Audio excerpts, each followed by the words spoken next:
The guy went nuclear after being cheated on, destroying and humiliating her publicly. I am 25, met my now ex-fiancé in my first year of college. We're both 18 and went from friends to lovers pretty quickly.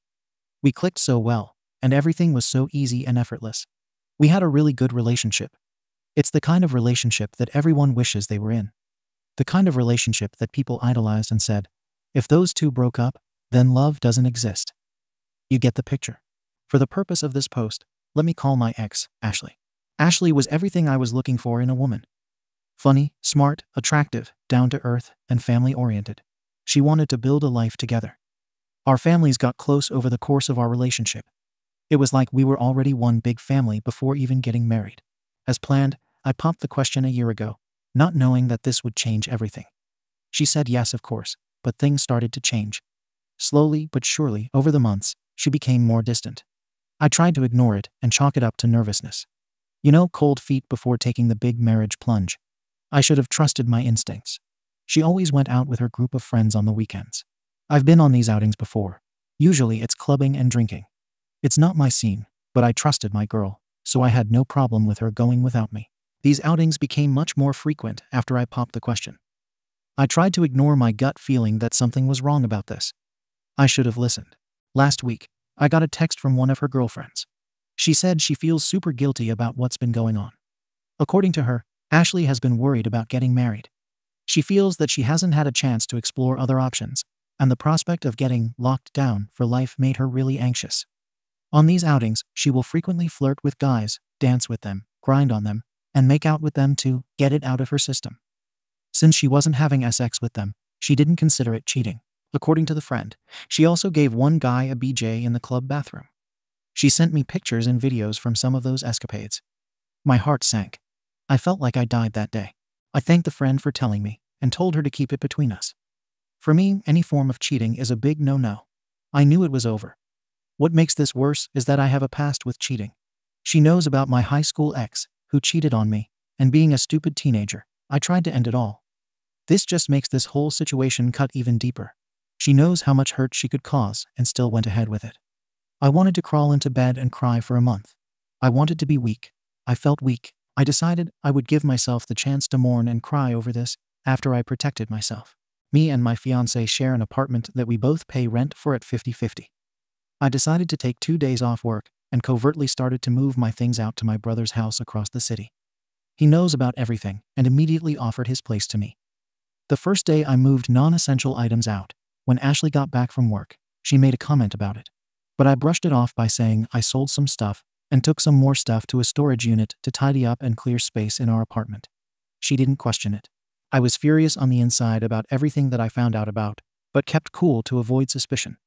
She noticed I was a bit withdrawn, but I told her I was just tired and stressed from work. The second day, while she was at work, my brother and his wife came over to help me pack everything else, and I was fully moved out by 3 p.m. that day. Since then, I have avoided every single form of communication sent by my ex. I have completely cut her off. I refuse to talk to her or her family. I don't even want to confront her about what happened. She came home that day and saw that everything was gone. She texted all my friends and family, who in turn texted me, but I only responded to my parents, who are fully behind me and my decision. Her family and friends are blowing up my phone and saying that I'm an alpha leaving without a word. They've even been blasting me on social media. I don't really care. She knows what she did. To me, she is dead. She doesn't exist. Because of all this backlash, my brother and his wife are now also questioning if it was right of me to completely ignore everyone. This has caused me to doubt myself a bit. So here I am. AITA. Update. After an overwhelming number of people screamed at me in the comments to speak out, I decided to break my silence. I didn't want to make this whole thing public. Despite what she did, some part of me still cares for her. I was with her for 6 years. You can't just throw that away overnight. I came to the conclusion that the right thing to do was to talk to her parents. Only her family needed to know. Everyone else can have whatever opinion they want of me. I don't care.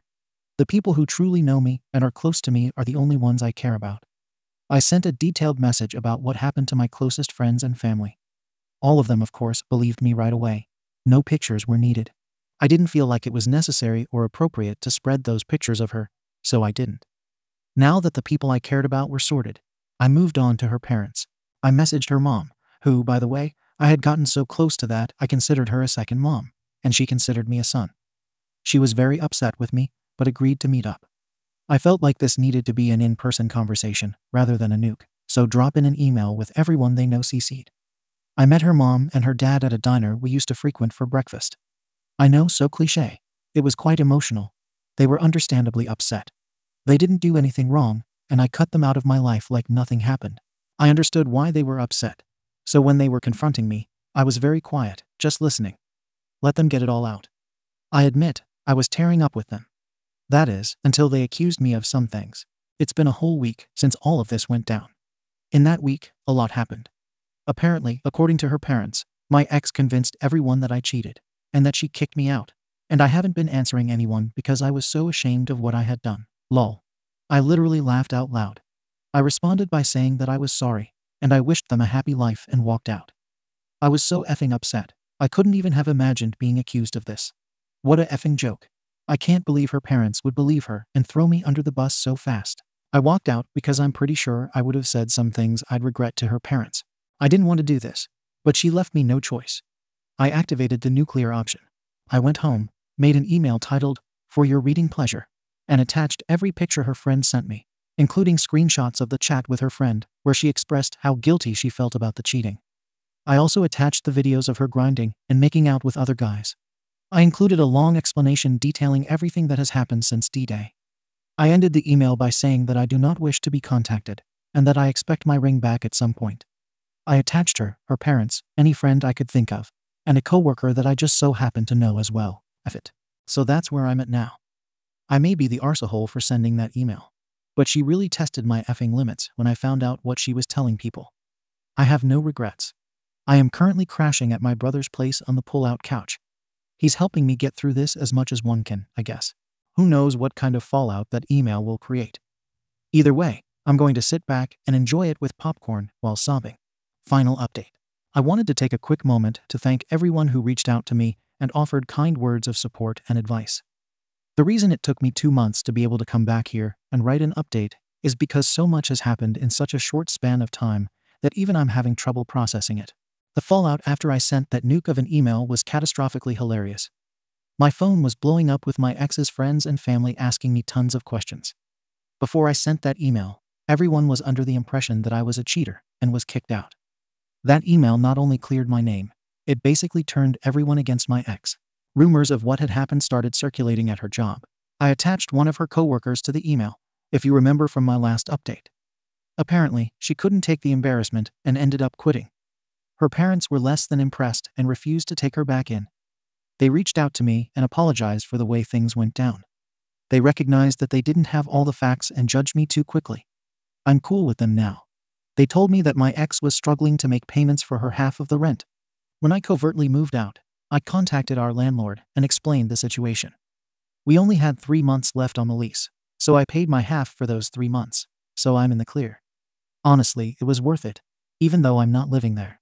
Our mutual friends also didn't take it kindly to being lied to, and basically being manipulated to hate me. From what I've heard, most of our shared friends don't talk to her anymore. Even some of her girlfriends, who knew what had been happening behind my back, stopped talking to her, which is a little ironic of you to ask me. I guess now that everything was public, no one wanted to be associated with her. And speaking of her friends, remember the one that initially came forward to me about this because she felt so bad? Yeah, so we're dating now. I guess through all the trauma, drama, and craziness, we started texting more and more. At first, she was just very supportive. She comforted me and helped me come to terms with what happened. But slowly and surely, we became closer and closer and started to talk about our lives, our interests, and our dreams. We realized we had a lot in common. We are also both single and young. We kind of just fell right into it naturally. She's honestly so great. Very kind and loving. I am aware that some people may think this is just a rebound. But I'm really enjoying my time with her, and things are going great. I feel great. Since everything went down, I have had no contact with my ex. I've heard through multiple friends that she is livid that I ghosted her and won't even talk to her. She says what I'm doing to her is torture because I won't even give our relationship closure. I just laughed because if she thinks what I am doing is torture, then she's clueless about what she put me through. I'm honestly good. I will go the rest of my life without ever talking to her again. Call me petty. Call me dumb. I am who I am, and I feel this is right. As for me, life is looking good. I'm dating an amazing girl. I've gotten so much support from my family and friends. It's nice to see who the real ones are. You know, the ones that actually stuck with me throughout this whole ordeal. And best of all, I feel like I'm really moving on from this whole thing. I hope this update gives you all closure. So many of you messaged me in need of an update. It just took me a sec to gather myself to be able to write this in the midst of all this craziness. Take care of yourselves. JoeySpaghetii. Thank you for watching the video. If you are interested in listening to these kinds of stories, we've got more in store for you. Simply subscribe to our channel, hit the like button, and share it with your friends.